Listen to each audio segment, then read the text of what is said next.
हाँ सर, मेरे इसमें तो आ रहा है अभी मैसेज, अभी हो रहा है। चलो ठीक है, कोई नहीं ना। ये अलग से मैं इसको क्लिप बना देता, लेकिन आप लोग छोड़ो, आप क्लिप देखना, बाकी लोग आप लोग ही देखना। ठीक है। तो कोई बात मतलब नहीं सर। दोबारा प्रैक्टिस नहीं कर पाओगे आप लोग। ठीक है। तो देखो क्या है, तो हमने क्या, हमारे पास क्या है, तो आप देखो ना मल्टीपल, देखो अब यहाँ पे हमें ये भी ध्यान देना है कि देखो बहुत सारे मेथड पढ़ने का कोई फायदा नहीं है, नहीं कि जैसे कि आप स्ट्रिंग से डिवाइड करो, फिर अब उसमें अगर मान लो उसमें हमें क्या देखना होता है कि जो रिमाइंडर हो वो 16 से बिस्मिल जीरो आए, तो 16 से नीचे उसमें भी हम जीरो रिमाइंडर तक हम क्या करते हैं, डिवाइड करते जाएंगे, डिवाइड करते जाएंगे। और बट जो रिमाइंडर होगा 16 से कम आएगा, ठीक है, होना चाहिए, ठीक है। और फिर उसको हम क्या करते हैं, काउंट करते हैं। जैसे 2 से हम डिवाइड करते हैं, तो 2 से नीचे जब रिमाइंडर बचता है, इसलिए हम डिवाइड उस नंबर पे करते हैं। रिमाइंडर जब या जीरो या वन होता है, तो फिर हम क्या करते हैं, फिर वो उसको नोट कर लेते हैं, ठीक है, रिमाइंडर को। देन फिर जो हमारा क्वोशेंट होता है उसको फिर से हम 2 से डिवाइड करते हैं। नहीं, वैसे यहाँ पे हम क्या करेंगे कि 16 से डिवाइड करेंगे। जब हमारा रिमाइंडर 16 से नीचे आ जाएगा, हम उसको क्या करेंगे, नोट डाउन कर लेंगे। और फिर उसके बाद जो क्वोशेंट में बचा रहेगा नंबर, उसको फिर से हम क्या करेंगे, 16 से डिवाइड करेंगे। बट यहाँ पे अपना अब अलग अलग क्यों कंफ्यूजन, आपके पास जितना कम मेथड पढ़ो उतना ही सही है। तो एक तरीका हमें पता है क्या, कि बाइनरी नंबर में हमें कन्वर्ट करने आता है, नहीं बाइनरी नंबर वाला डायरेक्टली करते हैं, 16 से डिवाइड नहीं करते, हम क्या करते हैं, पहले इसको 2 से ही डिवाइड करके ना इसको बाइनरी नंबर में कन्वर्ट करते हैं। फिर बाइनरी नंबर को हम हेक्साडेसिमल में हमें कन्वर्ट करने आता है, ये चार चार का पेयर बना देंगे, फिर उसको हाँ सर। कर देंगे। नहीं, तो बहुत ज्यादा देखो मेथड पढ़ने की जरूरत नहीं है अगर आप देखो तो, ठीक है। तो आप 2 से डिवाइड करोगे, तो इसको अगर बाइनरी नंबर में कन्वर्ट करोगे तो क्या आएगा, कोई करके बता देगा वन कि करे। वन हाँ, मैं बोलूँ। हाँ, डब्लू का होगा 111 0 1 1 1।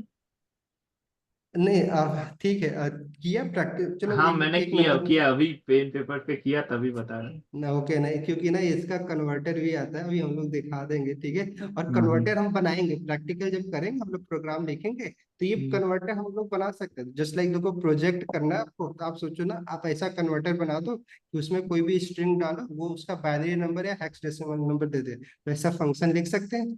और जिसको हम्म। जावास्क्रिप्ट आती है और लिखने की प्रैक्टिस करनी, देखो ऐसे ही प्रोजेक्ट होते हैं जो रियल लाइफ हम्म। में यूज भी हो जाए। ओके कि अगर सर। मान लो आप सोचो हम यहाँ पे बात अभी प्रैक्टिकली कर रहे हैं, मैन्युअली कर रहे हैं। अब इसके लिए हम क्या कर सकते हैं, एक प्रोग्राम फंक्शन लिख दे, उस फंक्शन में आर्गुमेंट में हम क्या करेंगे, उस स्ट्रिंग ले लिया करेंगे, फिर स्ट्रिंग को जिसमें भी कन्वर्ट करना है उसमें हम कर देंगे। अगर बाइनरी में करना है तो बाइनरी में, हेक्साडेसिमल में करना है तो ये प्रोजेक्ट हम लोग कर लेंगे उसमें, ठीक है, याद लगेगा, ठीक है। उस समय जब हम्म। स्ट्रिंग पढ़ लेंगे और तो और लूप वूप पढ़ लेंगे, तो फिर अब याद लगेगा, तो ये प्रोजेक्ट कर लेंगे, तो हम लोग ना कन्वर्टर खुद बना लेंगे, ठीक है। अभी वेबसाइट पे बहुत सारे पड़े हैं, बट आप भी बना सकते। चलो, तो इसको हम क्या करते हैं, पहले ना 199 को बाइनरी नंबर में हमें डिवाइड करना है, ठीक है। तो हम्म। आप इसको चलो डिवाइड सिंपल, पिछली बार जैसा नहीं करते, आप थोड़ा सा स्मार्ट वाला यूज करते हैं, ठीक है। चलो, तो आप क्या करेंगे, हमें 2 से डिवाइड करना है, तो कितना आएगा यहाँ हम्म। बताओ। और 2 से डायरेक्टली कर रहे हैं क्योंकि ना आप सब लोग बीटेक के बच्चे हैं, तो आप ऐसा तो नहीं, एक एक नंबर कितना करें, कितनी बार जाएगा ये, और 2 से अगर फिफ्टी करेंगे। नाइन 59 69, जाएगा। 50। 59, 59 59 टाइम्स नहीं, 59। ठीक है, 59 और टाइम्स, ठीक है। और कितना हो जाएगा ये, वन 118 नहीं, रिमाइंडर। कितना रिमाइंडर कितना बचेगा इसमें, वन वन। 1। इसको हम्म। काउंट कर ले, ठीक है, 1 नहीं। यस अब सर। फिर 59 को हमें क्या करना है, डिवाइड करना है। 2 से डिवाइड करेंगे वापिस तो 29 आ जाएगा। 28। तो यहाँ पे लिख ले, इसी जगह हाँ, फिर से 29। हाँ सर, लिखना ही लिख पड़ेगा, सकते नहीं। हैं। चलो 59 बनाया लिख दे भी रहा फिर हूँ मैं, वापिस से हाँ। बनाए। और 59 नहीं, हाँ, इसको कितने बार करना हाँ। होगा हमें, 28। 28, 29। 29। 29। 29, यस। सॉरी 29 इंटू 2 ना, तो 50, यस। 58 हो जाएगा। कितना बचेगा यहाँ पे रिमाइंडर फिर से, 1। 1, वन। 1 भी हम्म। लिख लें, ठीक है। हम्म। Yes sir. अब कितना हुआ, 29, 29 को अगर आप हाँ। डिवाइड करेंगे 2 से कितना आएगा, 14। 14। 14, 28, कितना बचा रिमाइंडर, 1, 1 फिर से हो गया हमारा। अब 14 को करेंगे तो कितना आएगा, वन 7 टाइम्स, यस। नहीं, कितना आएगा, रिमाइंडर क्या बचेगा हमारा, zero. Zero, zero. Zero. Zero. Yes sir. और फिर उसके बाद क्या, यस 7 सर। को अगर 2 से डिवाइड करेंगे तो कितना आएगा, थ्री आएगा और इसका रिमाइंडर रिमाइंडर बचेगा कितना? 1। 1 1 1 भी काउंट कर ले हाँ। हम। उसके बाद क्या होगा, 3 को अगर 2 से डिवाइड करेंगे तो कितना आएगा? 1 मतलब आएगा 1 टाइम्स, रिमाइंडर और एक बार ठीक जाएगा। है। वही, हाँ ठीक है। तो रिमाइंडर कितना बचेगा? 1। 1 फिर 1 फिर से काउंट, फिर लास्ट में बचा हमारा 1। 1 को अगर 2 हाँ। से डिवाइड करेंगे तो कितना आएगा? कैसे करना, कितना आएगा, क्या होगा? 0 टाइम्स जाएगा, 0 टाइम्स Yes, sir. मतलब यस, 0 टाइम तो जाएगा और रिमाइंडर क्या रिमाइंडर बचेगा? 1 बच जाएगा। नहीं, रिमाइंडर हमारा 1 ही बचेगा। तो क्या करना होगा बताओ? इसको 1 को हम कैसे कर ले, काउंट करेंगे? हैं? मतलब इसको कि पहले 1 फिर 0 फिर 1 कैसे काउंट करेंगे? मतलब हम अब क्या करेंगे, अब 1 लिख देना, 1 लिख ले। बाइनरी में रिप्रेजेंट करेंगे ना आप इसको। हाँ हाँ, तो 1 लिखे ना, 1 हमें रिमाइंडर बचा तो 1 तो हाँ लिखना सर, होगा ना। रिमाइंडर बचा ना 1। हाँ। अब क्या बचा है हमारा, अब हमारे पास क्वोशेंट में क्या बचा है? 0। तो हमें रुक जाना चाहिए, यस। क्योंकि क्वोशेंट जब 0 हो जाए तब हमें रुक जाना चाहिए। नहीं, तो अब बताओ, यस अभी सर। इस चीज, ये हमारा कितना है, बाइनरी नंबर में कन्वर्ट हो गया है? Yes yes sir. सर, हो गया है। हो गया। हो गया सर। चेक करना हो तो कैसे करेंगे कि ये हाँ। 19119 होगा कि नहीं, कैसे चेक करेंगे? पहले इस पे 1 Sir, पर 2 to the power 0. 0 2 की पावर 1 मल्टीप्लाई 2 करके की देखना पावर है। 2 2 की पावर 3 2 की पावर 4 इस टाइप से करेंगे। हाँ तो बताओ, आप लोग चेक करके बताओ, 2 की पावर 4 और 2 की 2 की पावर पावर 5 5 2 की और पावर 2 की पावर 6। अब काउंट करके बता दो, 193 119 आ रहा है कि नहीं आ रहा है? नहीं आ रहा होगा तो फिर 2 की कुछ पावर प्रॉब्लम। 6।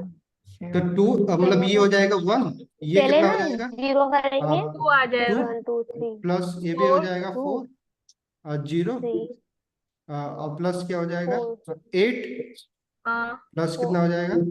16 और प्लस 32 प्लस हाँ। 64। नहीं, अब ये पूरा यस ऐड सर। करके देखो, आ जाएगा 119 आ गया कि नहीं आ गया? 100 8 वाला ऐड नहीं होगा, सिर्फ क्या नहीं W के होगा? 8 का काउंट नहीं होगा, क्योंकि 8 में वो 0 आ जाएगा। हाँ सर। नहीं, वो तो 0 आ गया, अभी जो हमने किया तो वो हो गया ना, 7 नंबर में हमारा 119 आ गया कि नहीं? ये हाँ अगर हाँ, आ तो गया, 64 सर वो 32। आ जाएगा, 111 तो 0 111 में सर आ जाएगा। ओके ठीक है। 4 तो अब हम इसको लिख सकते हैं, बाइनरी नंबर में कैसे लिखेंगे यहाँ पे? 111 1 0 111। 1 1 0 Reverse order 1 में है। 1 1 रिवर्स नंबर पे लिखा, हम तो यहाँ पे रिवर्स से ही हम काउंट कर दिए थे, तो बस same to Yes, same sir, लिख दिया, same. ठीक है।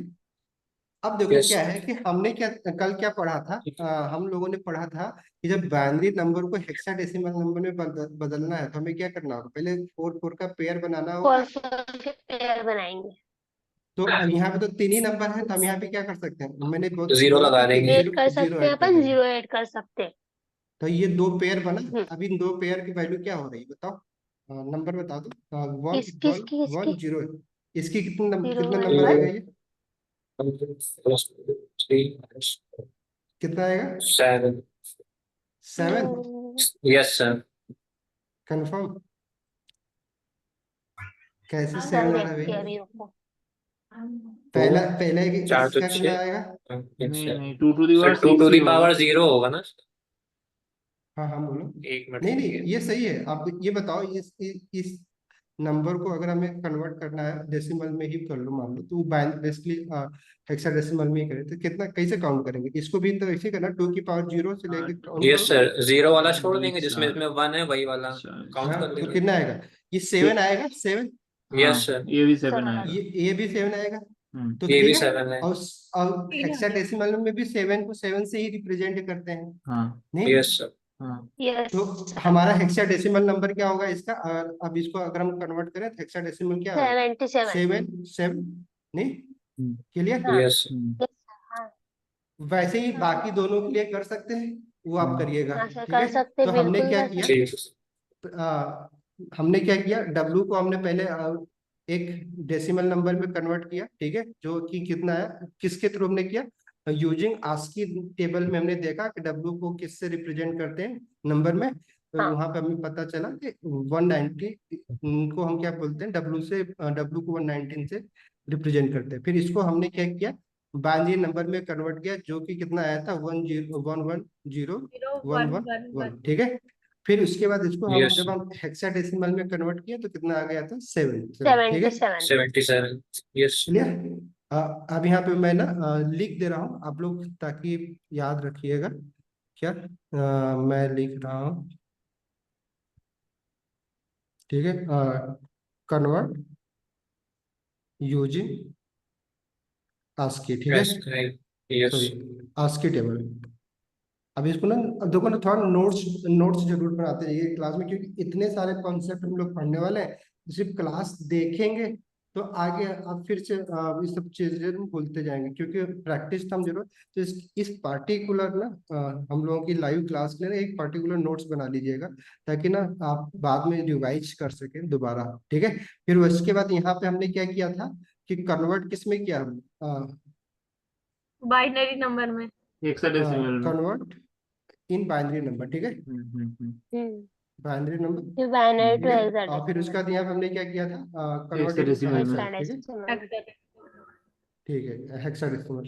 तो अब यहाँ से हमें क्या समझ में आया कि अब हम ये चीजें तो कर सकते हैं नहीं, कि हेक्साडेसिमल में कन्वर्ट सकते हैं बाइनरी को, और वैसे हेक्साडेसिमल को भी हम क्या कर सकते हैं, बाइनरी में कन्वर्ट कर सकते हैं, हाँ, कर सकते हैं। यस कर यस सकते हैं। तो कल हमने एक कॉन्सेप्ट और पढ़ा था, क्या कॉन्सेप्ट पढ़ा था, कि हमने बोला था कि आईपी, अब हम लोग क्या करते हैं कि आईपी V6 का यूज करें, नहीं V4 तो हमने क्योंकि अब एग्जॉस्ट हो चुका है, तो मैक्सिमम जगहों पे आपको क्या दिखेगा, IPv6 दिखेगा। और ये कैसे होता है, अगर इसको लिखने का तरीका हमने कल देखा था कि ये 2 की पावर 128 8 बिट होता है। होता है इसमें।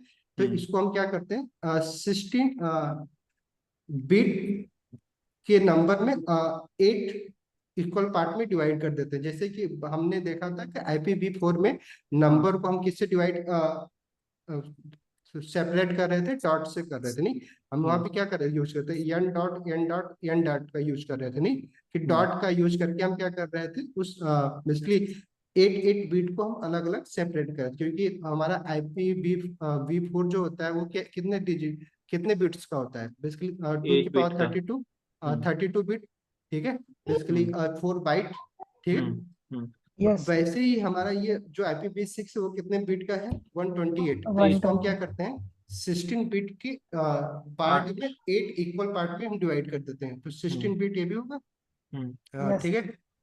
प्लस फिर इसको कॉलन से हम सेपरेट करते हैं, कॉलन से, ठीक है, डॉट से नहीं करते, कॉलन से करते हैं, हम्म ठीक। तो ये भी 16 बिट, ऐसे करके कितना होगा, इक्वल 8 पार्ट हो जाएगा, ठीक है। तो ये इस ऐसे हमें, अब जो भी आप आईपी एड्रेस देखें जो IPv6 में होगा, तो आपको कैसे देखेंगे, ऐसे देखेंगे, क्योंकि आप एक 16 बिट है, तो आप 16 बिट को हम क्या करते हैं, इसीलिए हम इसको ना हेक्साडेसिमल में कन्वर्ट कर देते हैं, ठीक है, क्योंकि अब 16 बिट को लिखना तो बहुत बड़ा नंबर हो जाएगा, नहीं क्योंकि 8 इक्वल पार्ट में 16 मतलब 128 बिट लिखना तो बहुत बड़ा नंबर आ जाएगा आईपी एड्रेस को। तो हम क्या करते हैं, इसीलिए IPv6 का जो एड्रेस आप देखेंगे तो वो क्या होता है, बाइनरी में ना लिख के बल्कि इसमें लिखा गया होता है, वो आपको हेक्साडेसिमल में लिखा गया होता है। तो ये 16 बिट अगर हेक्साडेसिमल में लिखेंगे तो किस में बदल जाएगा, अब अगर, क्योंकि 4 बिट का तो हम क्या बना लेंगे, पेयर बना लेंगे, तो बेसिकली कितने आएगा, 4 ही तो वर्ड आएंगे, नहीं ये बेसिकली सर लेटर 4 ही आएंगे। आएंगे। तो आपको मैं ना एक दे रहा हूँ नंबर, जो कि कौन सा? IPv6 का है, और आपको बस सिर्फ क्या करना है ना, अभी तुरंत जो आपने कॉन्सेप्ट पढ़ा है उस कॉन्सेप्ट के हाँ बेस पे इसको कन्वर्ट कर दीजिए, किसमें, बाइनरी नंबर ओके में, सर ठीक है।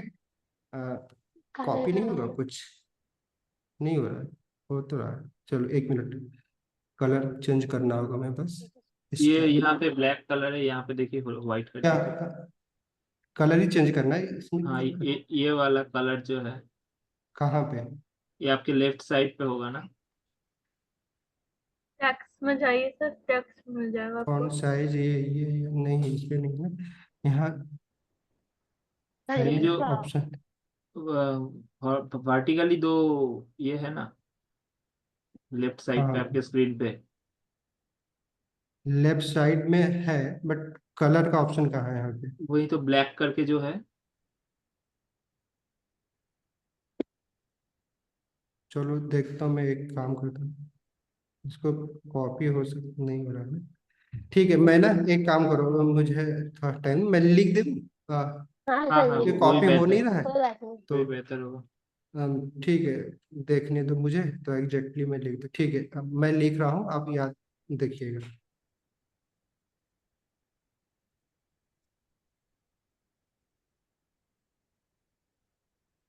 मिनट।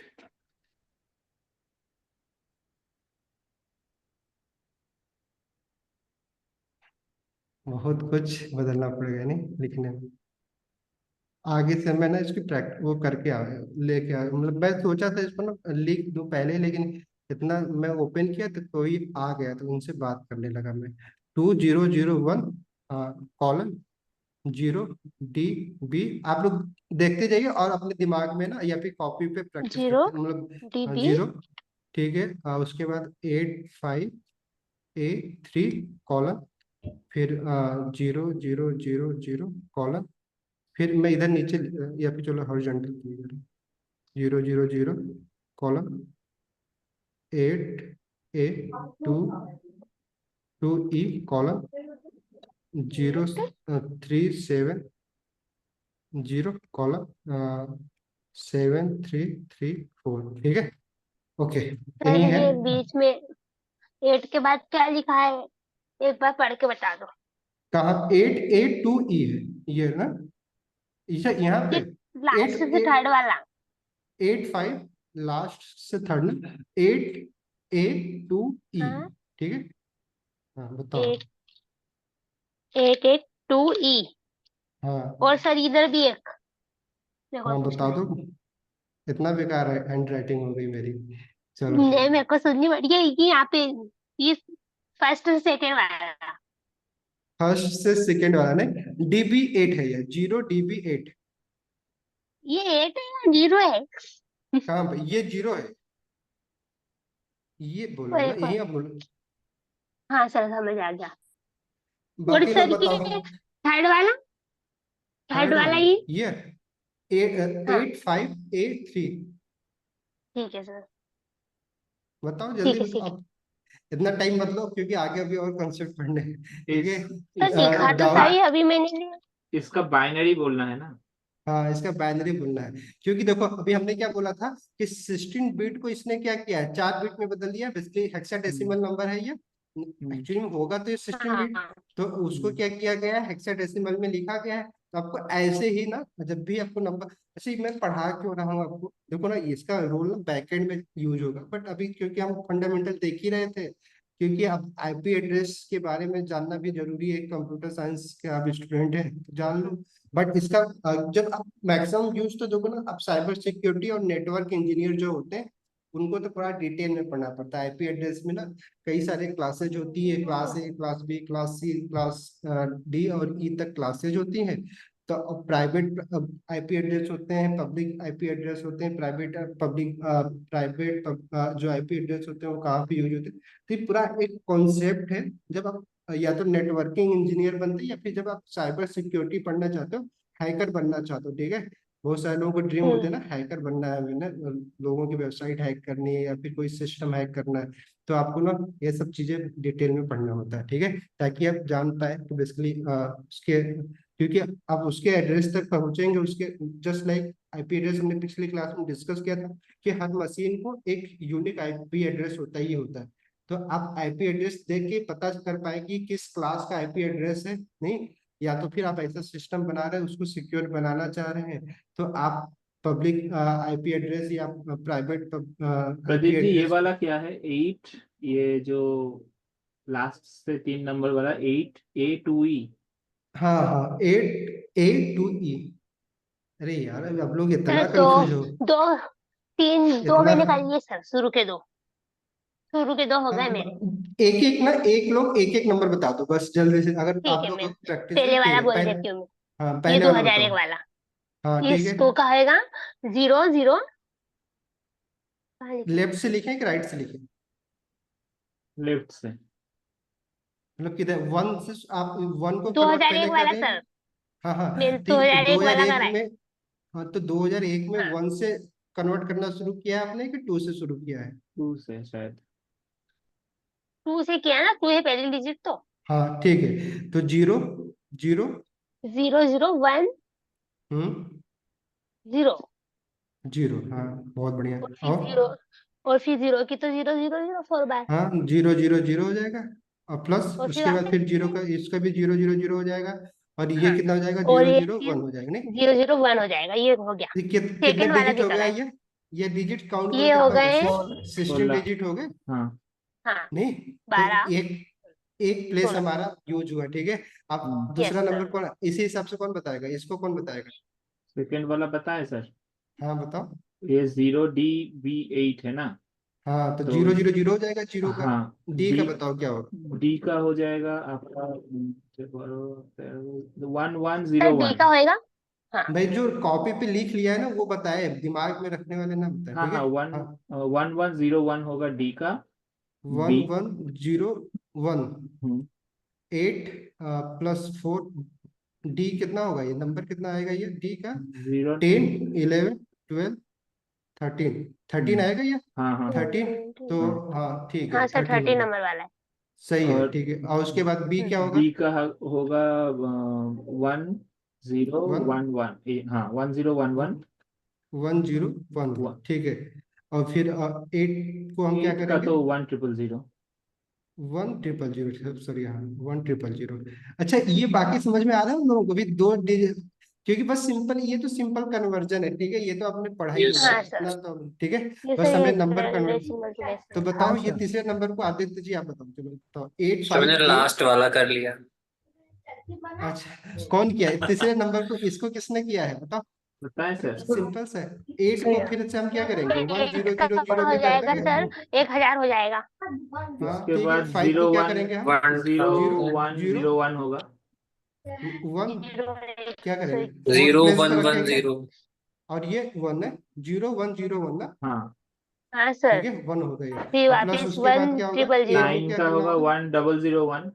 1 0 0 1, और +3 को क्या कर देंगे सर हम, 9 वही नहीं है वो। 0 0 हाँ सर 9 है। सर वो 9 8 है। 8 + 1 ना, सर वो 8 है, आपने 8 लिखवाया था मेरे ओके। को। 8 हाँ 3 है हाँ वो। हाँ 8 है ना, तो कितना, ए क्या होगा, 10 होना चाहिए ना, तो ये 0 हो जाएगा, ये हाँ हो जाएगा नहीं, 8 ठीक सही। 5 9 3 3 है ना बार सर वो 0। तो। हाँ 3 को हम क्या कर 8 देंगे, 3 बोला था हाँ सर ने। ये तो हाँ होगा ठीक जीरो है। जीरो लिखा डबल तो वन होगा। 9 है सर। नहीं नहीं चलो 8593 है मैं ये। अभिनय यहाँ पे हाँ बंद कर रहा हूँ, ठीक है। आप ये सर 0 आप 0 का 0, सर आपने ना क्यों आया था वो 8 है, तो मैंने 8 लिख के करा। हाँ हाँ 8 ठीक है, 5 एक ही बात है। कंसेप्ट भाई, आप लोग कंसेप्ट 8 पे मुझे 3। बताना है, ठीक है। हाँ यहाँ हाँ पे सर हम कोई यस। हो जाएगा मार्क नहीं सर, दे ये रहे तो हैं, कर ठीक लेंगे, हम कर लेंगे। कर लेंगे, 0 0 तो आप हाँ सब कर सर। ही लेंगे। हाँ। 8 यस भी हाँ आप कर ही लोगे, ई भी आप कर ही लोगे ना। ई ई यस को बस सर। कन्वर्ट कर दो, हाँ सर बता कर दो, सकते। ए और ई को, मतलब इस नंबर को काय बता को दो, सर? बाकी नहीं करेंगे। कितना किसको होगा, सर? वो ये जो अभी डबल दूसरा 8 2 ही नंबर, वाला। हाँ तो कितना ए होगा ये, हाँ ठीक है, तो ई ए का 8 हो को जाएगा नंबर, यहाँ पे। तो ए हो ऐसे कर जाएगा लेंगे, वन जीरो वन जीरो हो जाएगा। ए ये क्या हो जाएगा, 1 0 1 0, जीरो और +2 का क्या हो जाएगा, 2 का हो 0 जाएगा 0 1। 0010। हाँ ई को क्या करेंगे, ट्रिपल 1 ट्रिपल ट्रिपल 1 होएगा और अड्डी 14 जीरो। हाँ 8 12 एक अड्डी से 14, हाँ 11 तो सौ एक ट्रिपल 1110। 10 होगा। हाँ सर, ट्रिपल 1 1 ट्रिपल 0 10। हाँ कंफर्म, हाँ हाँ 8 4 हाँ 12 सर तो 14। 14 14 होगा है। नहीं, हाँ ठीक हाँ हाँ हाँ सर हाँ। 14 है ना।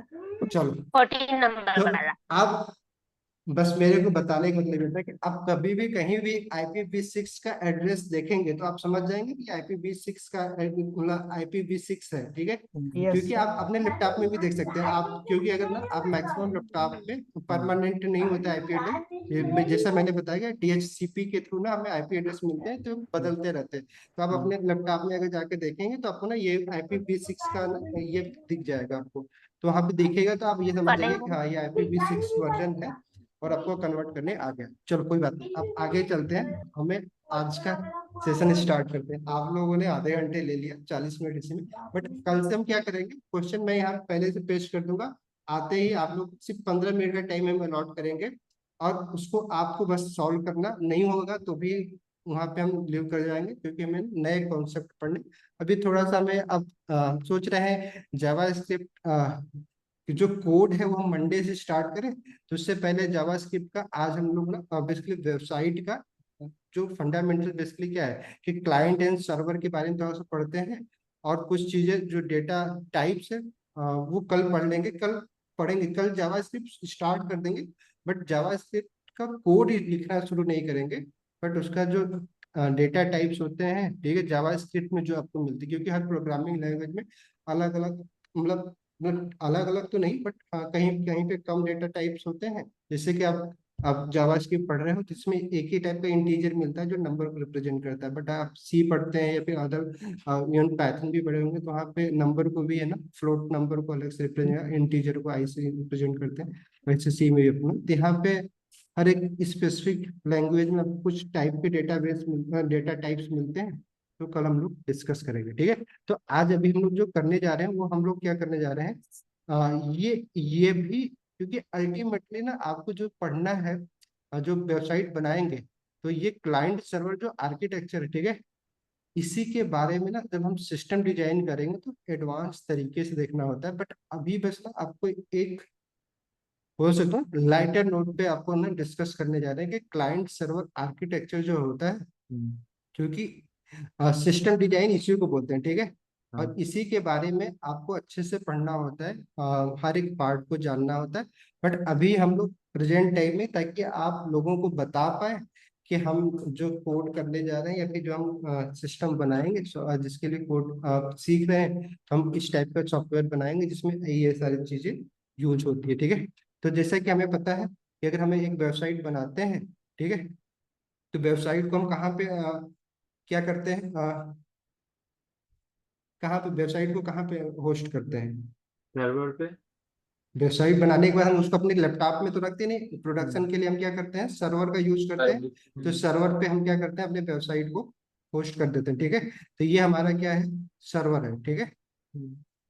यहाँ पे हमारी क्या होती है, वेबसाइट, हमारी जो भी वेबसाइट हो, जस्ट लाइक अगर आप लोग अपना नाम लिख लीजिएगा, मैं यहाँ पे लिख दे रहा हूँ एग्जाम्पल, ठीक है, .com, ठीक है, ऐसे ही वेबसाइट का यूआरएल होता है, वेबसाइट का नाम मैंने यहाँ पे क्या ले लिया है, एग्जाम्पल लिया, तो एग्जाम्पल नाम की जो वेबसाइट है, इसका जो बेसिकली सर्वर पे हमने जो है स्टैटिक जो कोड होता है हम सर्वर पे रखते हैं, बट जो हमारा एप्लीकेशन का कोड होता है वो हम अलग से बनाते हैं और अपने सर्वर से कनेक्ट कर देते हैं, जिसको हम बैकएंड का कोड बोलते हैं, ठीक है।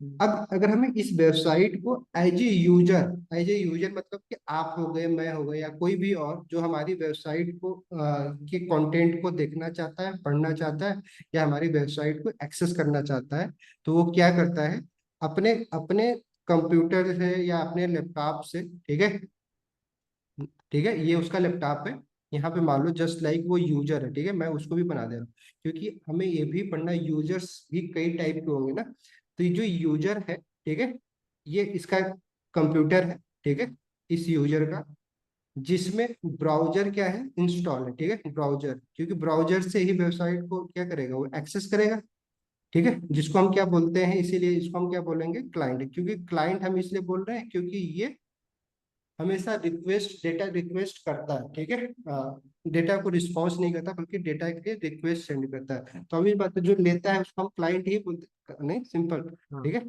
तो ये क्लाइंट हो गया, ये सर्वर हो गया, इसीलिए हम इसको क्लाइंट एंड सर्वर आर्किटेक्चर बोल रहे हैं, बट इसमें और भी सारे पार्ट है, उसके बारे में हम लोग आज डिस्कस करना है हमें, ठीक है। तो हमने पिछली क्लास में क्या देखा था कि जब एक यूजर है, अगर इसको इस वेबसाइट को एक्सेस करना है तो क्या करना होगा, इसको अपने अपने ब्राउजर में क्या करना होगा, क्या टाइप करना होगा, तो वेबसाइट तो का टाइप करना होगा ना, कल हमने बताया था। हाँ, एड्रेस होगा। इसको क्या करना होगा कि इस यूजर को अपने अपने कंप्यूटर में इस वेबसाइट का जो ये एड्रेस है, जिसको हम यूआरएल बोलते हैं, ठीक है, तो उस यूआरएल को क्या करना होगा, अपने ब्राउजर, जो ब्राउजर बेसिकली जो क्रोम होता है, तो क्रोम के या जो सर्च वाला फील्ड होता है उसमें, या तो उसके एड्रेस बार में, इस वेबसाइट के, जिस भी वेबसाइट को आप एक्सेस करना चाहते हैं, उसके यूआरएल को हम क्या करते हैं, इंटर करते हैं, नहीं। अब यूआरएल यहाँ पे हमने लिखा था, यूआरएल आपको यहाँ पे एक टर्म दिख रहा है, नहीं, तो यूआरएल लिखने का भी तरीका होता है, ठीक है, अब ऐसा नहीं होता यूआरएल आपको सिंपल इसी फॉर्मेट, तो यूआरएल को कैसे लिखते हैं ये भी अभी यहाँ पे हम लोग डिस्कस कर रहे हैं, ठीक है। तो बेसिकली जो हम यूआरएल की बात कर रहे हैं, तो अगर हमें मान लो इस वेबसाइट, इसका फुल फॉर्म क्या होता है यूआरएल का, यूनिफॉर्म रिसोर्स लोकेटर। रिसोर्स वाह लोकेटर। भाई, यूनिवर्सल कोई बोल रहा है, सही है। चलो ना, यूनिफॉर्म रिसोर्स यूनिफॉर्म लोकेटर। तो नाम से क्या पता चल रहा है कि ये ना उस रिसोर्स, जो ये वेबसाइट क्या है, एक रिसोर्स ही तो है। उस रिसोर्स का एक मतलब बेसिकली उस रिसोर्स को क्या कर रहा है, ये यूआरएल लोकेट कर रहा है, ठीक है। उसका एक स्पेसिफाइड एड्रेस बता रहा है। तो इसको लिखने का तरीका क्या होता है, कल हमने बताया था। आप जब भी देखते हैं वेबसाइट पे, आप देखेंगे किसी वेबसाइट का यूआरएल, हम्म। तो कहाँ से शुरू होता है, क्योंकि वो वेबसाइट है तो हाँ, HTTPS होता है, colon HTTPS www। Slash slash हाँ। www ना। देखो क्या होता है ना, जब शुरू वेब स्टार्ट हुआ था ना, तो लोगों को बताना पड़ता था कि यार ये ना, ये एक वेबसाइट है, ना कि कोई ऐप है या वर्ल्ड सॉफ्टवेयर, ठीक वाइड है। वेब है। तो वहां पे हम क्या हाँ। करते थे ना, इसीलिए हर डोमेन नेम के पहले www लगा देते थे। बट आज के समय में क्या है ना, हम्म। ये ऑप्शनल हो गया है, ठीक है। आप नहीं भी लगाए तो हम्म। भी कोई दिक्कत नहीं, बट फिर भी अभी हम लोग ठीक। पहले से पढ़ते आ रहे हैं कि www.google.com पढ़ते हैं, तो यहाँ भी पढ़ ही लेते हैं www, ठीक है। और क्या लिखेंगे हम लोग, डॉट एग्जाम्पल, क्योंकि example dot dot com. Com ठीक है। अब example.com क्या है, कि एक वेबसाइट है, नहीं, एक वेबसाइट में हम लोग जब भी HTML और CSS पढ़ रहे थे, तो हमने क्या देखा था कि एक वेबसाइट में कई सारे पेजेस होते हैं, नहीं, पेजेस समझ रहे हैं? जैसे कि होम पेज यस हो गया, सर। अबाउट पेज हो गया, हम्म। कॉन्टेक्ट पेज हो गया, ठीक है। और वेबसाइट तो सिंपल आपके नाम का हो गया example.com। इस एग्जाम्पल डॉट में क्या होगा, एक पेज होगा, about.com होगा, जहाँ पे हमें मालूम सपोज दैट आपको कौन सा इस वेबसाइट के किस पेज को एक्सेस करना है, about.com को, ठीक है। सॉरी, about.html को। तो आप क्या हम्म। लिखोगे, about.html, नहीं, क्लियर यस होगा, सर। क्योंकि हमें उसका भी तो पाथ देना होगा। इस हाँ। यहाँ तक अगर लिखेंगे तो क्या होगा कि बाय डिफॉल्ट ये जो स्लैश होता है ना, तो आप देखते हो वहां पे हम लोग इंडेक्स पेज बनाते हैं, नहीं, जिसको हम क्या बोलते हैं, होम पेज बोलते हैं, नहीं। तो जब भी अगर आप सिर्फ और सिर्फ किसी वेबसाइट का ना बस इतना ही एड्रेस देंगे, तो उस वेबसाइट के ना होम पेज को ओपन कर देगा। बट अगर आपको उस वेबसाइट के किसी पार्टिकुलर पेज पे जाना होगा, तो आपको स्लैश देके उस वेबसाइट को क्या करना देना होगा, उस वेबसाइट का पाथ, क्या बोलते हैं इसको हम, ठीक है। याद देना, ये भी ना किसको? बहुत जरूरी, डेवलपमेंट करने जा रहे थे, तो थोड़ा सा कॉन्सेप्ट है ये। इसको हम बोलते हैं पाथ। अब पाथ ना कई पाथ। लेवल पे हो सकता है। पाथ कैसे डिफाइंड होता है, तो मान लो हम यही फाइल अगर किसी फोल्डर में रखें, नहीं, फोल्डर हम बनाते थे, हाँ। फोल्डर के अंदर फाइल बनाते थे। अब जो लोग डेवलपमेंट करके आए हैं उनको पता है, नहीं, HTML हम क्या यस करते थे सर। कि कोड को HTML फोल्डर नाम के का एक अंदर फोल्डर बनाते थे, उसमें हम क्या करते थे, ये फाइल बनाते थे। फाइल रखते तो थे। ये पाथ कैसे हो जाता, फिर वहां पे अगर मान लो एक फोल्डर के अंदर ये फाइल रखे हैं, तो पाथ ऐसे हो जाता, ठीक है, HTML स्लैश फिर प्लस अबाउट डॉट, नहीं, फिर अबाउट ठीक डॉट है, HTML। ऐसा हो जाता है। बट यस अब सर। पाथ कितना भी बड़ा हो सकता है, नहीं, तो आप पाथ अभी हम लोग एग्जांपल देखेंगे गूगल पे, जब करेंगे कोई भी क्वेरी, तो आप देखो किसी पर्टिकुलर पाथ पे हम जा सकते हैं, ठीक है। तो हम ये आपको पढ़ा रहे हैं इसलिए कि अगर किसी वेबसाइट पे आपको जाना है, उसके किसी पर्टिकुलर ना वेबसाइट के पेज को आपको एक्सेस करना, तो डायरेक्टली उसका ना यूआरएल आप लिख सकते हैं, अपने यूआरएल एड्रेस जो होता है आपका बार होता है, यूआरएल बार ब्राउजर में, वहां पे ना ये डायरेक्टली आप फिल करोगे ना, तो डायरेक्टली वो पेज खुल जाएगा। तो यूआरएल जैसे कोई बेसिक वेबसाइट जो लोग बनाते हैं, वहाँ पे इस चीज को ना मेंशन नहीं करते हैं, सिक्योरिटी पर्पज से अगर नहीं एक्सेस करते हैं, तो आप उनकी अपने इस यूआरएल से ना उस वेबसाइट को हैक, मतलब हैक नहीं, उसके ऐसे कंटेंट को ना आप एक्सेस कर सकते हो, जो कि बेसिकली आप सर्च करके वहां तक नहीं पहुंच पाएंगे, नहीं। तो यूआरएल से भी ना किसी वेबसाइट के प्राइवेट रिसोर्स को ना आप एक्सेस कर सकते हैं। तो यूआरएल के बारे में भी पढ़ना पड़ेगा ही अब, क्योंकि हम भी तो यूआरएल, क्योंकि वेबसाइट पे तो हमें यूआरएल भी अलग से इसको राउटिंग बोलते हैं बेसिकली, नहीं। तो आपको राउटिंग अपने वेबसाइट में डिफाइंड करना होता है कि अच्छा कैसे एक यूजर जो होगा नेविगेट करेगा हमारी वेबसाइट पे, ठीक है। तो इसको हम क्या बोलते हैं, पाथ, ठीक है। पाथ के बाद भी हमें क्या करना होता है कि, कोई क्वेश्चन किसी का, नहीं, ठीक है। पाथ के बाद हम क्या करते हैं, हम हमें स्ट्रिंग देने होते हैं, ठीक है। स्ट्रिंग को लिखने के लिए हमें क्या करना होगा, पहले एक क्वेश्चन मार्क लगाते हैं, ठीक है। और इसको बेसिकली हम क्वेरी बोलते हैं। क्वेरी करने के लिए कि अगर हमें इस पेज के अंदर भी ना कोई, या फिर इस वेबसाइट के अंदर कोई एक पार्टिकुलर क्वेरी करना, ठीक है। क्वेरी, ये तो एक पेज हो गया, बट अगर मान लो हमें पेज नहीं बल्कि हमें उस पूरे वेबसाइट में से ना कोई एक स्पेसिफिक डेटा निकालना, नहीं, ठीक है। तो हम क्या कर सकते हैं कि हम डायरेक्टली ना पाथ तो दे ही रहे हैं, प्लस उस पे हम क्या कर सकते हैं, एक पार्टिकुलर क्वेरी कर सकते हैं। क्वेरी के लिए हमें क्या करना होगा, उसको लिखने का तरीका क्या होता है, क्वेरी को क्वेश्चन मार्क लगाते हैं, देन उसके बाद हमें क्या करना होगा, सिंपल जो भी क्वेरी होगा वो की एंड वैल्यू के पेयर में होगा। की एंड वैल्यू समझ रहे हैं, मैं लिख दे रहा हूँ इन जनरल तरीका में लिख रहा हूँ।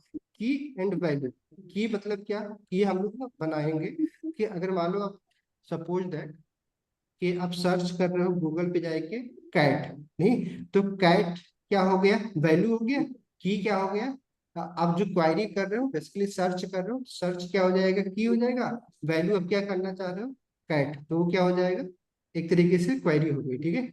और देन फिर उसके बाद अगर मैं आपको बताऊं, फिर आप हैश करके आप देखेंगे, जब एक बड़ा यूआरएल देते हो उसमें हैश का भी यूज होता है। हैश बेसिकली क्या करता है ना, एक पार्टिकुलर सेक्शन को, इसको फ्रेगमेंट बोलते हैं, बट मैं यहाँ पे सेक्शन लिख दे रहा हूँ, ठीक है। तो इसको जब अब एक पेज के किसी पार्टिकुलर सेक्शन पे, जैसे आप किसी ब्लॉग पढ़ने जाते होंगे तो ब्लॉग में ना हेडिंग लिखा होता है, जब उस पर क्लिक करते हो तो उसी पेज के किसी दूसरे सेक्शन पे हम पहुंच जाते हैं, नहीं ऐसा होता है, देखा है आप लोगों ने, नहीं देखा है? चलो अभी मैं दिखा दूं, हमने जो वेबसाइट बनाया था, मेरा जो वेबसाइट था उसमें हमने एक ही पेज बनाया था, बट उसमें क्या है, अलग अलग सेक्शन था।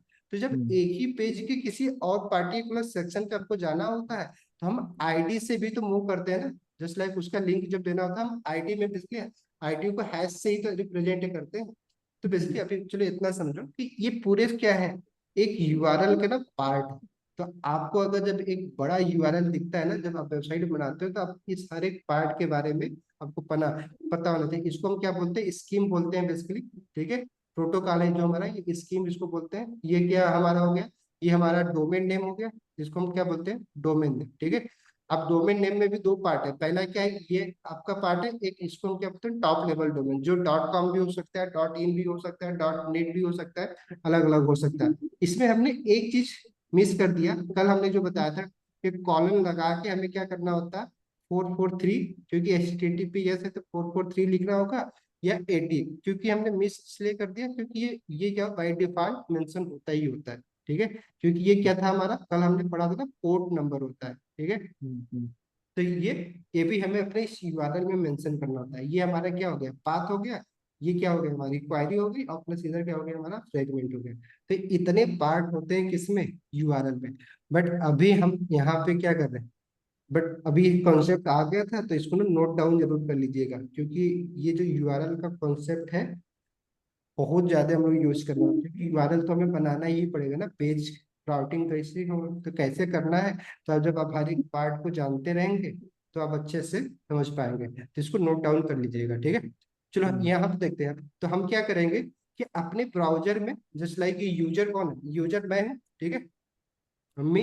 अब मैंने क्या किया, अपने वेबसाइट पे इस वेबसाइट का यूआरएल दे दिया। यूआरएल क्या दे देंगे हम, https://example.com, ठीक है, क्योंकि हमें इसके होम पेज पे ही जाना है, किसी पार्टिकुलर पेज के अंदर नहीं जाना, ठीक है। तो हम यहाँ पे और आगे की चीजें, ये सब क्या है, ऑप्शनल भी है, ठीक है।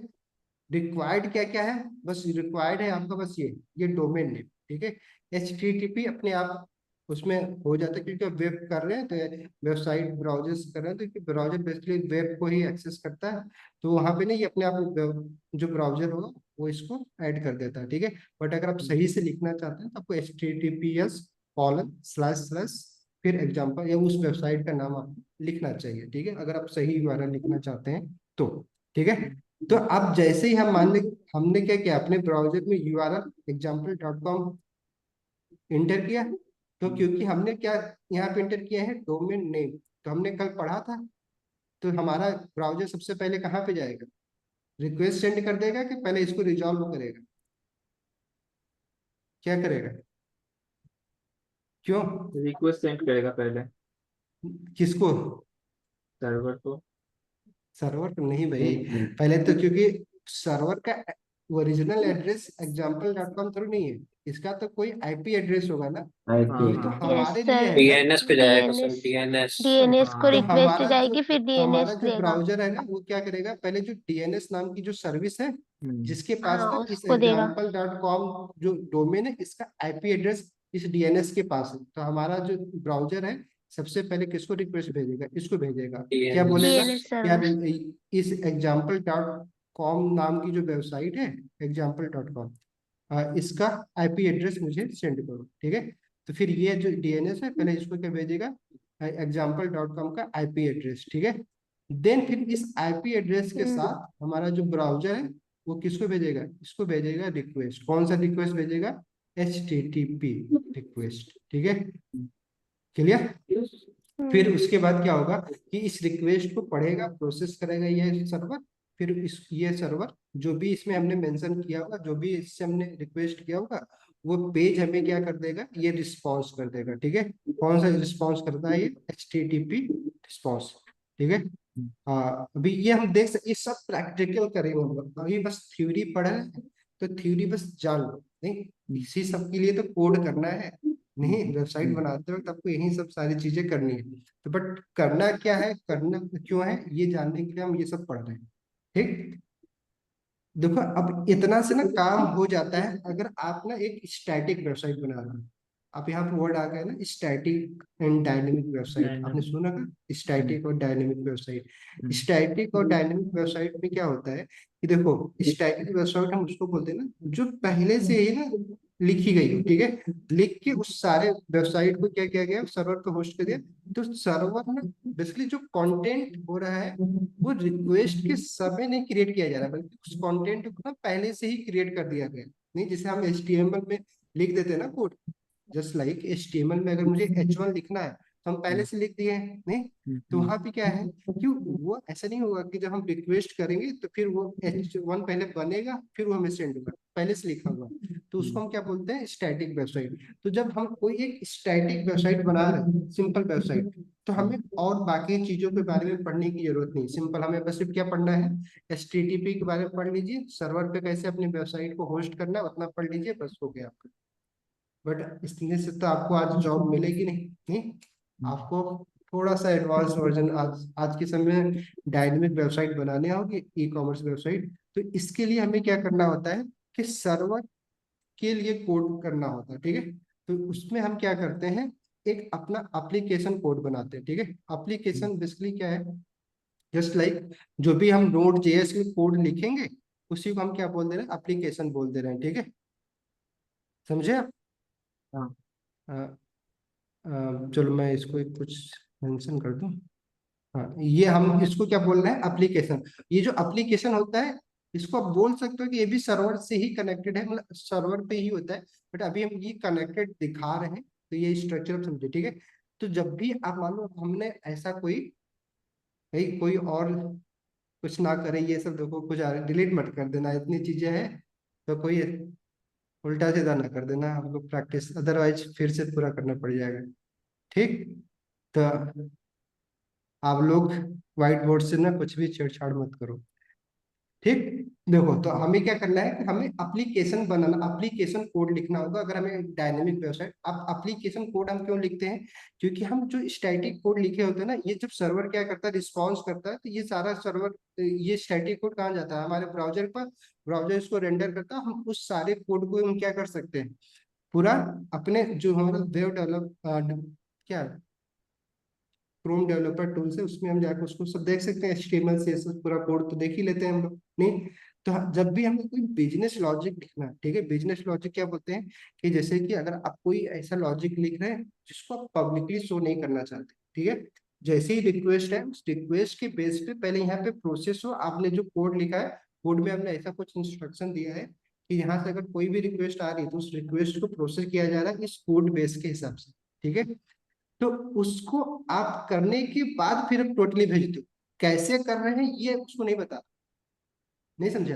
कि अगर मान लो इसने रिक्वेस्ट किया कि 2+2, ठीक है। आप यहाँ पे आपने किया है, मतलब जस्ट लाइक यहाँ पे अपने वेबसाइट में एक फॉर्म दिया है, उस फॉर्म में आपने 2 नंबर लिया, ठीक। अब वो 2 नंबर को आप, जब वो फॉर्म समझ रहे हैं ना, इनपुट है, ठीक है। उसमें आपने क्या किया, 2 फील्ड बनाया इनपुट का, उसमें आपने क्या किया, 2 डेटा लिया, 2 नंबर लिया, ठीक है। आप यूजर से बोले कि आप 2 नंबर फिल करके सबमिट कर दो फॉर्म।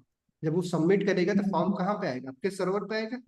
अब उस नंबर के साथ आपको क्या करना है, उसको उस नंबर का मल्टीप्लिकेशन करना है, डिवाइड करना है, क्या करना है, नहीं वो लॉजिक आप लिखेंगे उस नंबर के साथ, क्योंकि डेटा आपके पास आ गया। तो वो जो लॉजिक लिख रहे हैं, वो लॉजिक आप बताना नहीं चाह रहे, इसको दिखाना नहीं चाहते हैं आप दूसरों को, तो वो लॉजिक हम क्या करते हैं, इस एप्लीकेशन कोड में लिखते हैं। जैसे हमने एग्जांपल दिया था शादी.com पे, नहीं कि आप क्या करते हैं, दो नंबर वहां फिल करते हैं, फिर वो दिखाता है कि आप दोनों में कितना, ऐसा है ना, ऐसी वेबसाइट आप देखते हो ना कि जब आप दो नंबर देते हो, फिर वो दिखाता है कि आप दोनों में कितने परसेंट, नहीं अब लव है, ठीक है, ऐसे कुछ दिखाते हैं लोग नंबर परसेंटेज के हिसाब से। तो अंदर वो क्या है, कोड पे क्या करते हैं वो लोग, अब बैकएंड में उसके लिए कुछ लिखे होंगे, किस बेस पे वो नंबर दिखा रहे हैं, तो लॉजिक उनके पास है। तो लॉजिक आप भी नंबर ऑफ फैक्टर हो सकते हैं कि आप दो नंबर करिए, ठीक है, आप अपना उस पर टाइम नाम वो सब कुछ बताइए, जो भी इनपुट उनको लेना हो, इनपुट को यहाँ पे कोड में वो इंस्ट्रक्शन देते हैं, फिर उसी के बेस पे वो आपको आउटपुट दिखाते हैं। तो वो सारा जो लॉजिक लिखना है ना, बिजनेस लॉजिक इसको बोलते हैं, ठीक है। बिजनेस लॉजिक हम कहाँ पे लिखेंगे, एप्लीकेशन कोड में, ठीक है। और ये चीजें हम इसके लिए हम क्या पढ़ते हैं, बैकएंड का कोई लैंग्वेज पढ़ते हैं, जिसके लिए अभी हम लोग क्या पढ़ेंगे, नोड जेएस पढ़ेंगे, ठीक है। नोड जेएस के बिना आप ये नहीं कर पाएंगे, क्योंकि जावा स्क्रिप्ट ना आपको आपके जो कंप्यूटर है ना उसके फाइल सिस्टम से इंटरेक्ट करने को प्रोग्राम नहीं देती है, ठीक है।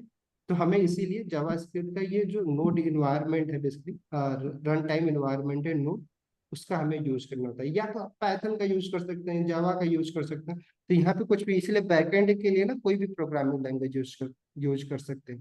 तो हम यहाँ पे क्योंकि हमने जावास्क्रिप्ट पढ़ लिया है, तो जावास्क्रिप्ट का ही एक रन टाइम है नोड जेएस। क्योंकि हमें या तो हम तो कोई एक फिर से दूसरी लैंग्वेज पढ़ें, जावास्क्रिप्ट पढ़ें फ्रंट एंड के लिए, फिर बैकएंड के लिए पाइथन पढ़ें या जावा पढ़ें। इससे अच्छा क्या है कि हमने जावास्क्रिप्ट पढ़ ही लिया है, इसी का नोट टाइम हम पढ़ लेंगे। और इस समय ना नोट सिर्फ ऐसा नहीं कि आपको आपकी नहीं हार्ड वर्क को कम करता है, ये आपको कई सारे ऐसे फंक्शनैलिटी देता है जो कि दूसरी वेबसाइट, जो दूसरे प्रोग्रामिंग लैंग्वेज आपको नहीं देती, ठीक है। तो इसलिए बहुत फास्ट आप एप्लीकेशन बना सकते हैं नोड में, ठीक है, क्योंकि यहाँ पे इवेंट ड्रिवन प्रोग्रामिंग करते हैं, भी हम लोग पढ़ेंगे, ठीक है। आपने क्या देखा, एक एप्लीकेशन, आप इस एप्लीकेशन में हम क्या करते हैं, इस एप्लीकेशन से हम क्या कनेक्ट करते हैं, अपने डेटाबेस, ठीक है। डेटाबेस सुन रखा है आप लोगों ने, डेटाबेस, नहीं चलो ये क्या है, हमारा डेटाबेस है, ठीक है। यस सर, सुन इस रहा हूँ। डेटाबेस को हम किससे कनेक्ट किए होते हैं, अपने बैकएंड से, अपने बैकएंड। इसीलिए हम ना जावा स्क्रिप्ट से डायरेक्टली डेटाबेस को कनेक्ट नहीं कर सकते, ठीक है, क्योंकि डेटाबेस को हम हमेशा एक प्रोग्रामिंग लैंग्वेज के या फिर नोड जेएस में हम करते हैं, ठीक है। डेटाबेस कुछ भी हो सकता है, सिक्वल डेटाबेस जैसा कि आप पढ़े होंगे, माई सिक्वल या फिर पोस्टग्रेसक्यूएल, या फिर हम लोग यहाँ पढ़ेंगे मंगोडीबी, जो कि एक नो सिक्वल डेटाबेस है, ठीक है। ऐसे कई टाइप के डेटाबेस होते हैं, और आपको जब एक बड़ी वेबसाइट बनाएंगे, वहां पे सिर्फ एक डेटाबेस नहीं लगते, ठीक है, कई सारे डेटाबेस आप यूज करते हैं अलग अलग टाइप के काम के लिए। आप अलग अलग टाइप के डेटाबेस, जस्ट लाइक अगर आप कोई ऐसा डेटा स्टोर कर रहे हैं जो थोड़ा सा स्ट्रक्चर्ड डेटाबेस है, रिलेशनल डेटाबेस है, तो आप क्या करोगे, रिलेशनल डेटाबेस का यूज करोगे, जो कि माई एसक्यूएल या फिर पोस्टग्रे एसक्यूएल होता है। बट कुछ आप just like analytic like data कर डायनेमिक डेटा स्टोर करवाना चाहे तो आप मंगोडीबी का यूज करो, क्योंकि वो ना सॉरी रिलेशन बेस्ड नहीं होता, तो आप उसको एक ही डेटा, एक ही मॉडल में कई सारे टाइप के डेटा रख सकते हैं। बताना नहीं पड़ता कि हम किस किस रिलेशनल डेटाबेस में आपको पहले से डिफाइन करना होता है, टेबल बनाना होता है कि आप किस टाइप का डेटाबेस उस टेबल में रखेंगे। बट नोट सिक्वल डेटाबेस में आपको ये चीजें नहीं करनी होती है। तो हमें कई टाइप का डेटाबेस पढ़ना होता है, सोचो कितनी चीजें हैं, ऐसी बात नहीं, ठीक। अब ये डेटाबेस जैसे मैं बताया, ये पूरा एक आर्किटेक्चर है, ठीक है। अब ये एक बेसिक आर्किटेक्चर है, ये अभी इतना भी मत सोचो। अब सर्वर हम एक नहीं यूज करते, मल्टीपल सर्वर यूज करते हैं, क्योंकि मैंने क्या बताया कि आप ये सारा रिक्वेस्ट कौन हैंडल कर रहा है, आपका सर्वर ही तो कर रहा है। तो सोचो आप एक ही बात, मतलब आपकी वेबसाइट पे 10,000 लोग ना क्वेरी करने लगे, तो एक सर्वर तो काम ही नहीं कर हो पाएगा, नहीं। तो पहले क्या करते थे, इस सर्वर की स्ट्रेंथ मैंने क्या बताया, सर्वर भी क्या था, एक कंप्यूटर ही है। तो इसकी पावर को लोड बढ़ाने कम के लिए कर हम क्या, देता है। तो इसकी पावर को हम क्या बढ़ाने के लिए क्या करते हैं, एक कंप्यूटर की पावर को हम कैसे डिफाइन करते हैं, तो कितने कोर उसमें से कितना, और रैम से। हाँ सिंपल, उसमें कितना सीपीयू है, मतलब कोर कितना है, ठीक है सीपीयू, और या फिर उसका रैम कितना है उसके पास, नहीं वही एक कंप्यूटर को डिफाइन करता है कि वो कितना, नहीं। हम्म, तो पहले क्या होता था, मैक्सिमम लोग के पहले जब एक ही कंप्यूटर एक ही सर्वर यूज करते थे तो उस सर्वर की पावर को इंक्रीज करते जाते थे कि वहां पे और कोर कोर बढ़ाते जाते, बट उसका भी एक लिमिटेशन है, ऐसा तो नहीं इनफाइनाइट कोर कर सकते। और उसमें भी एक प्रॉब्लम ये होती थी कि अगर आप एक ही सर्वर रख रहे हैं और मान लो एक ही सर्वर अगर ये किसी वजह से क्रैक हो गया, क्रैश हो गया, तो आपकी तो पूरी वेबसाइट ही खत्म, क्योंकि फिर तो कोई हैंडल करने के लिए कुछ बचा ही नहीं, नहीं। तो ये सिंगल पॉइंट फेल्यूर इसको बोलते हैं कि एक ही सर्वर पे आपको डिपेंडेंट है, तब किसी भी, क्योंकि ये मशीन है, मशीन तो कभी भी खराब हो सकती है ना, या कोई हैक कर सकता है। तो आज के समय में हम क्या करते हैं, इसीलिए ना हॉरिजॉन्टल स्केलिंग पढ़ते हैं, जहां पे ना हम सर्वर से पहले क्या करते हैं, कंफ्यूज मत होइएगा आप लोग, ठीक है। अभी इसका क्योंकि ना बहुत एडवांस वर्जन है, तो हम क्या करते हैं ना, एक लोड बैलेंसर का यूज करते हैं, ठीक है। इसको हम क्या बोलते हैं, लोड बैलेंसर। ये लोड बैलेंसर पहले ये जो रिक्वेस्ट आती है ब्राउजर के पास, वो लोड बैलेंसर के पास आएगी, और इधर हम क्या कर लेंगे, बैकएंड में मल्टीपल सर्वर यूज कर लेते हैं, ठीक है। और हर एक, जिसको हम हॉरिजॉन्टल स्केलिंग बोलते हैं, फिर ये क्या करेगा कि ये जो रिक्वेस्ट होगा, तो उस कौन सा सर्वर खाली है, उस जैसे हमने देखा था ना कि इंटरनेट में कई सारे राउटर लगे हैं, वो राउटर क्या करता है कि हमें वो राउटर में ऐसा प्रोग्राम किया गया होता है कि वो हमेशा शॉर्टेस्ट पाथ अपनाता है, ठीक है। इसी तरीके से इस लोड बैलेंसर भी एक सॉफ्टवेयर ही है बेसिकली, इंजन एक्स करके आपने नाम सुना होगा शायद, अगर जानते होंगे तो वो लोड बैलेंसर है, ठीक है। उसका हम यूज करके हम क्या करेंगे कि इस जो रिक्वेस्ट आ रही है उसको मल्टीपल सर्वर पे हम डिस्ट्रीब्यूट कर देंगे, ताकि हमारे सर्वर पे लोड ना पड़े, हमारा सर्वर क्रैश नहीं हो, ठीक है। क्योंकि अभी हम एक यूजर की बात कर रहे हैं, सोचो, लेकिन एक वेबसाइट पे जैसे आप अमेजन पे क्या एक ही लोग जा रहे हैं, गूगल पे क्या एक ही लोग सर्च कर रहे हैं, सोचो एक टाइम पे कितने लोग सर्च कर रहे हैं, नहीं। यूट्यूब पे क्या एक टाइम पे एक ही लोग वीडियो देख रहे हैं, नहीं। तो मल्टीपल यूजर्स आ रहे हैं एक ही टाइम पे, तो उसके पास यूट्यूब के कितने सारे, हर जगह, वो तो हर एक सिटी में या फिर हर एक बड़ी सिटी में उसके सर्वर है, मतलब एक दो नहीं है, हजारों में सर्वर है यूट्यूब के। बट हम लोग इतनी बड़ी वेबसाइट तो बनाएंगे नहीं, फिर भी हमें भी बहुत सारे सर्वर की जरूरत होगी, तो एक सर्वर से ना आपकी काम नहीं चलेगा, अगर आप एक बड़ा, तो आप जब सिस्टम डिजाइन पढ़ेंगे तो आप ये सोचो, ये सारी चीजें, ये भी एक सिस्टम लोड बैलेंसर से कैसे आप रिक्वेस्ट सेंड करोगे, अलग अलग इसमें भी कॉन्सेप्ट है कि आप कि कौन आप इस बेस पे रिक्वेस्ट सेंड कर सकते हैं सर्वर के कि कौन सा सर्वर खाली है, या फिर कौन सा सर्वर के पास कम रिक्वेस्ट गई है, उसके उसके बेस रिक्वेस्ट काउंट करके फिर आप उस पर रिक्वेस्ट सेंड कर सकते हो। और साथ ही साथ में जस्ट लाइक कि आप क्या करते हो, डायरेक्ट सर्वर, क्योंकि उस यूजर के काफी दूर होगा, सर्वर तक किसी पार्टिकुलर जगह पे ही होगा, जैसा कि हमने आपको बताया था, सर्वर क्या होता है, सर्वर और डेटाबेस हमेशा जैसे हम लोग लखनऊ में, ठीक है, और हम लोग क्या कर रहे हैं, एक गूगल या फिर अमेजन की वेबसाइट को एक्सेस करना चाह रहे हैं, रिक्वेस्ट भेज रहे हैं, तो अमेजन का जो सर्वर है, जरूरत है नहीं कि लखनऊ में रखा हो, शायद मे भी मुंबई में रखा हो। तो हमारा क्या है, ये रिक्वेस्ट ट्रेवल ही तो हो रहा है, कल हम लोगों ने क्या डिस्कस किया कि ये इंटरनेट के थ्रू ही तो ट्रेवल हो रहा है, तो जितना लंबा दूरी होगी उतना ज्यादा टाइम लगेगा ना, समझे कि नहीं, कुछ समझ में आया तो, कि जितना आपके ब्राउजर और आपके सर्वर के बीच में दूरी होगी, तो उतना ही ज्यादा टाइम लगेगा उस सर्वर से उस ब्राउजर से उस सर्वर तक रिक्वेस्ट भेजने में, और सर्वर से रिस्पांस आने में टाइम लगेगा कि नहीं लगेगा ज्यादा, क्योंकि वो हाँ डेटा लगेगा। ट्रेवल करेगा ना। हाँ वो सिंपल वो चीज, अब वो मिली सेकेंड में ट्रेवल करते हैं, तो ऐसा बात नहीं कि बहुत ज्यादा अंतर आएगा, बट 2-3 सेकेंड का तो अंतर आ ही जाता है, ठीक है। तो इसीलिए क्या करते हैं, जो जितने बड़े बड़े अभी देखते हैं यूट्यूब, गूगल, अमेजन, ये सब वेबसाइट, ये लोग क्या करते हैं, सर्वर के अलावा भी क्या यूज करते हैं, वो लोग सीडीएन का यूज करते हैं, ठीक है।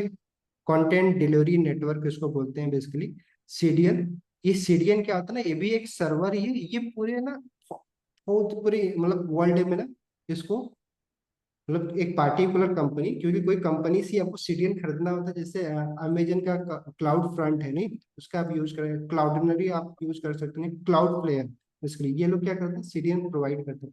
अभी नेक्स्ट जेएस में वर्सल आ गया, ठीक है, तो वो भी अपना सीडीएन प्रोवाइड, तो ये लोग क्या करते हैं, अपने कंप्यूटर में पूरे वर्ल्ड में कई सारे कंप्यूटर को वो लोग पहले से कर दिए। तो अब जैसे कि में भी अमेजन का अगर हमने क्लाउड फ्रंट सीडीएन ले लिया, तो वो जो हमारा सर्वर है, जो सीडीएन है, लखनऊ में भी प्रेजेंट हो। तो जब लखनऊ से कोई वेबसाइट अगर हमारे वेबसाइट को एक्सेस करना चाहेगा, तो हमारे सर्वर जो हमारा मुंबई में रखा हुआ सर्वर है, वहां पे रिक्वेस्ट नहीं भेजेगा, बल्कि कहाँ भेज देगा, इसी सीडीएन पे भेजेगा। इसी सीडीएन से क्या हो जाएगा, रिस्पॉन्स चला जाएगा। तो इसको इसके यहाँ पे डेटा को कम ट्रेवल करना पड़ा, तो ये फास्टली इस वेबसाइट में अपलोड हो जाएगा। नहीं, इसीलिए आप देखते हो यूट्यूब पे, चलो प्रैक्टिकल एग्जांपल बताते हैं। आप सोचो ना, आप यूट्यूब पे जब सर्च करते हो तो आपको वीडियो कहाँ से दिखती है? इंडियन वीडियो दिखती है मैक्सिमम? नहीं, कैसी वीडियो दिखती है? जैसे आप सर्च करते हो, वो तो ठीक है, वो सर्च के बेस पे है, बट मैक्सिमम जो आपको रिजल्ट दिखता है यूट्यूब पे, वो कहाँ का रिजल्ट दिखता है? इंडियन यूट्यूबर का दिखता है ना। देखो किसी ने कर ही दिया लास्ट में। बढ़िया है भाई, बढ़िया है। चलो, हाँ, काम तो अपना हो गया है। बट ऐसा क्यों करते हो आप लोग, जब बना किया गया है कि ना करो ना करो? करते हैं, देखते हैं हाँ बैक। करो। भाई जिसने भी किया होगा, अगर बैक कर सकते हो तो कर दो, ताकि सही है। फिर यहाँ से तो कंटिन्यू और कर सकते हैं, अदरवाइज कोई बात नहीं। नाम दिख रहा होगा ना किसने करा। चलो भाई, ठीक है। चलो, तो आपसे नहीं हमने क्या हटेगा देखा? क्या? किसने क्या करा। बोले? आपसे नहीं हटेगा क्या ये? नहीं, मेरे हट से नहीं जाएगा हटेगा, सर आप लोग। आपसे, आपका तो एडमिन का है ना। अरे नहीं हो रहा है यार, ये पता नहीं इसमें क्या हो सभी रहा है। एडिटर है ना। इसमें अब मैंने, देख रहे हो, मैं ना इस पे जितने भी ऑप्शन है ना, उस सब में मैंने होस्ट होस्ट काउंट कर दिया। होस्ट ओनली होस्ट ही करेगा था। Who can start sharing your someone else से, मतलब वहां पे भी मैंने होस्ट कर दिया है। Who can initiate new white board, वो भी मैंने होस्ट ही कर दिया है। Who can facilitate in the meeting, वो भी मैंने होस्ट कर दिया। बट फिर भी चलो, कोई नहीं। अब बाकी आप मानता, मैं ये मान के चल रहा हूँ सब लोग समझदार ही है। आप ऐसा कोई काम ना करें दूसरों, जिससे दूसरों को परेशानी हो, ठीक है? हर एडिटर का तरीके के। आपका कहाँ है, उसको ऑफ कर दीजिए ना। अरे नहीं हो रहा भाई, कर तो देते ही हैं, अगर हो जाता तो फिर क्यों इतना करते? चलो, जिससे हुआ वो बैक कर सकता है शायद। हाँ, जिससे हुआ है ये बैक कर देगा वो। किससे हुआ है, ये मेरे को ये भी नहीं पता। अच्छा, मैंने अच्छा नाम इनवाइट कर देख लो रखा, ना। एक मिनट रुक, सही मैं है। एक मिनट रुक, आप मैं ही से देखता हुआ हूँ। है सर। अभिषेक जी, तन्मय जी, ललिता जी, अच्छा इनको तो मैंने इनवाइट कर रखा है। नहीं, साक्षी तब मैं मिश्रा जी, मिलन भी आदित्य करा जी, है। आप लोगों को मैंने इनवाइट किया है। साक्षी मिश्रा, कब मैंने इससे कभी इनवाइट किया आप? हाँ वो जो आपका राहुल जी, जूम का नेहा जो जी, साक्षी जी और आदित्य जी, ये 7 लोग हैं जिनको मैंने इनवाइट किया। वो लोगों को मैं स्टॉप कर दूंगा, शायद इन्हीं में से किसी ने किया है। मैंने नहीं राहुल किया। जी, नेहा मैंने तो जी, करा ही साक्षी नहीं। जी, मैं नहीं तो किया बस है। इधर बैठी हूँ। मैंने करा ही हमने नहीं। भी नहीं किया। सर मैं छू ही नहीं रहा उसको। हमने तो अंडू भी कर दिया है, कुछ हो भी नहीं रहा उससे। चलो आज कोई नहीं, तुमने अच्छा किया किसी अंडू ने वाले कर ने। दिया, कर दिया, चलो। एंडू तो कर दिया किसी ने, कोई क्या बात नहीं। पता हाँ किसने। चलिए, अंडू वाले ने किया है सब सर। समझदार हैं हम लोग, कर देंगे हम लोग जो भी किया होगा। चलो ठीक है।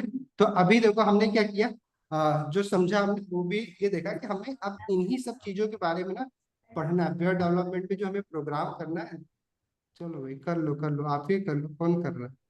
ठीक है। ठीक। तो हम क्या कर रहे हैं कि हमें क्या करना होगा कि हम लोग इसी के बारे में पढ़ेंगे। तो शुरुआत हम लोग कहाँ से करने जा रहे हैं? जावा से। हम लोग बेसिकली मैक्सिमम ब्राउजर में जो एपीआई मिलती है उसके बारे में, प्लस प्रोग्रामिंग लैंग्वेज जावास्क्रिप्ट हम पढ़ने ही जा रहे हैं, तो उसके बारे में हम लोग पढ़ेंगे। तो आई थिंक जो हमारा ये आर्किटेक्चर था वो हमने डिस्कस कर लिया, यूआरएल हमने डिस्कस कर लिया। ये बेसिक अभी तक जितना आपको ना वेब डेवलपमेंट में हम जो यूज करने वाले हैं कॉन्सेप्ट, ठीक है, वो हम यूज कर लेंगे। बाकी जो कुछ चीजें जैसे एब्स्ट्रैक्शन, वो सारी चीजें बची है, तो जब हम यूज करना शुरू करेंगे, कि जस्ट लाइक कोई ऐसा हम फंक्शन यूज करेंगे जो कि इनबिल्ट होगा, तो वहां पे ना एब्स्ट्रैक्शन जो कॉन्सेप्ट है वो समझा देंगे, ठीक है। तो ये हमारा हो गया। कल हम लोग क्या करते हैं, कल से ना कोड शुरू करते हैं। कल हम लोग बेसिकली क्या करेंगे कि एक जावा स्क्रिप्ट का सेटअप करेंगे, ठीक है, क्योंकि जावा स्क्रिप्ट का कोड करना है।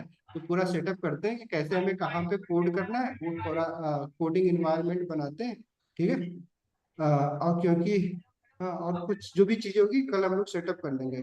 तो आई थिंक अभी तक जो भी पढ़ना था हम लोगों ने बेसिक में सब कुछ पढ़ लिया है। आज के बाद आपको ना अगर कोई पूछेगा कि अगर आप वेबसाइट बना, ये सिर्फ जो ऐसा नहीं कि वेब डेवलपमेंट में ये आर्किटेक्चर लगता है, आप कोई भी सॉफ्टवेयर बनाएंगे आपको सब में सर्वर की जरूरत होगी। सर्वर में जैसे मैंने आपको बताया कि सर्वर को हॉरिजॉन्टल स्केलिंग करनी ही पड़ेगी, एप्लीकेशन कोड लिखना ही पड़ेगा, डेटाबेस का यूज करना ही पड़ेगा, सीडीएन आप यूज करेंगे ही करेंगे, चाहे आप ऐप बनाओ, सॉफ्टवेयर बनाओ, वेबसाइट बनाओ, ठीक है। बस अंतर क्या आता है, वेबसाइट में हम वेब हमारे लिए एक तरीके से फ्रंट एंड के लिए काम करता है, और जब हम ऐप बनाते हैं तो हम वहाँ पे क्या करते हैं, एंड्रॉयड या आईओएस का यूज कर लेते हैं जो ऑपरेटिंग सिस्टम है, उससे रिलेटेड एपीआई का यूज करते हैं। यहाँ पे हम लोग ब्राउजर से रिलेटेड एपीआई का यूज करेंगे, बाकी ये सारी चीजें ना हमें सेम करना होता है। तो यहाँ पे ऐसा नहीं हुआ कि यहाँ पे ना सिर्फ एक वेब डेवलपर बनेंगे। देखो मैंने आपको शुरू में डिस्कस कर दिया, देखो मैं ना आपको सिर्फ फॉर्मेलिटी नहीं निभाना चाहता कि हाँ आपको ये लगे कि मैंने तो वेब डेवलपमेंट कर भी लिया और आप कोई प्रोग्राम ही ना लिखो। मैं आपको सच बता रहा हूँ कि देखो 2 दिन में आपको मैं ये भरोसा नहीं दिला सकता, बट अगर हम ना 3-4 महीना जो भी हम भी चलाने वाले टाइम, ठीक है, जावा से भी बात नहीं करें, उसके आगे भी जो हम लोग पढ़ेंगे, तो हर चीज को पढ़ने के बाद ना आपके अंदर ना एक कॉन्फिडेंस आएगा कि हाँ नहीं अब ये चीजें ना मैं इसमें क्वेश्चन को ना सॉल्व कर सकता हूँ, ठीक है। मतलब कोई भी हो, जस्ट लाइक अभी मैंने आपको एग्जांपल दिया कि अभी जैसे आप सब लोग ने जावास्क्रिप्ट टच तो किए ही होंगे, ऐसा तो है नहीं कि प्रोग्राम नहीं लिखे होंगे, नहीं स्ट्रिंग तो पढ़े ही होंगे, क्यों पाइथन में पढ़े होंगे या जावास्क्रिप्ट में पढ़े होंगे, जावा में पढ़े सी। होंगे, नहीं पढ़े नहीं हो, क्यों यस ललिता जी सर, पढ़े हो ना, यस। पढ़ा। साक्षी यस जी सर, आप पढ़े जावा ही पढ़ा नहीं, है, जावा स्क्रिप्ट भी पढ़ा है, बेसिक्स। तो स्ट्रिंग तो पढ़े ही होगा आप लोगों ने ना। देखते हाँ यस। हैं सर। आप, देखो पाइथन में देखा था पाइथन। आप अगर आपकी पढ़ाई का टेस्ट है तो अगर आप लोग अगर ऐसा जो मैंने बोला अभी कोड कि आप क्या सर? कन्वर्टर क्या बना सकते हैं, ये जो हाँ कन्वर्टर सर, की मैं ट्राई बात करेंगे की, बिल्कुल। बना के लाइएगा, फिर मतलब अगर आप बना के लाते हैं तो मतलब आप थोड़ा सा आप सही से पढ़ रहे हैं, नहीं अदरवाइज आप ऊपर ऊपर बस डेटा टाइप पढ़ते जा रहे हैं, ठीक है। सिर्फ और सिर्फ स्ट्रिंग का यूज करना है और कुछ कंडीशनल और लूप का यूज करना होगा, बस आपको कुछ नहीं करना, मैंने आपको हिंट दे दिया। सिर्फ ये दो कॉन्सेप्ट का क्लियर है कि आप कंडीशनल सेंटेंस लिख पा रहे हैं और लूप का यूज सर कर पा रहे कोई हैं, सा और भी प्लस करना है क्या, जैसे कि बाइनरी टू डेसिमल, हेक्साडेसिमल, दो या फिर दो फंक्शन बनाना ही पड़ेगा ना। जैसे कि मैंने आपको क्या बताया कैसे? कि आप सबसे पहले एक फंक्शन बनाएंगे जो क्या करेगा, टेक्स्ट को हाँ। बेसिकली किस में करेगा, कन्वर्ट करेगा एक नंबर में, फिर उस नंबर को ही हाँ। तो आप हेक्साडेसिमल में कन्वर्ट करेंगे सिस्टम से डिवाइड करके। हाँ तो दो फंक्शन बनाना होगा, ठीक है। दूसरे फंक्शन में पहले फंक्शन को आपको क्या करना होगा, यूज करना होगा। तो अगर आप सोच पाओ कर पाओ, ट्राई करना, अदरवाइज कोई बात नहीं, हम तो है ही, अभी जब हम लोग पढ़ेंगे हाँ तो हाँ सर, ऐसे ना ऐसा रियल हम लाइफ वाले एप्लीकेशन करेंगे ताकि ना आपको लगे कि हाँ स्ट्रिंग को एक नंबर में चेंज करेंगे, फिर नंबर को हेक्साडेसिमल में, हाँ ऐसा सिंपल। कन्वर्टर, तो ठीक है सर। सिंपल कन्वर्टर, अब ऐसा कन्वर्टर देखो मार्केट में ऑलरेडी अवेलेबल है ही, देखेंगे तो आपको दिख जाएंगे, ठीक है। सर ठीक बाइनरी है में सर। करना है कि हेक्साडेसिमल में? किसी हेक्साड। में करो, पहले बाइनरी में भी हेक्साडेसिमल, आपको हेक्साडेसिमल में करना है तो हेक्साडेसिमल के लिए आप करिएगा, ठीक है। ठीक, चलो तो क्लास हम लोग यहाँ पे एंड करते हैं, ये वाली क्लास। तो आप लोग जिसको लीव करना है वो लीव कर सकता है, बाकी राहुल जी हैं, अंकित जी चले गए क्या, अंकित आपके, क्यों ये कहाँ पे, ये चिराग जी आपके ही कॉलेज के हो, अंकित तिवारी नाम के, जानते हो,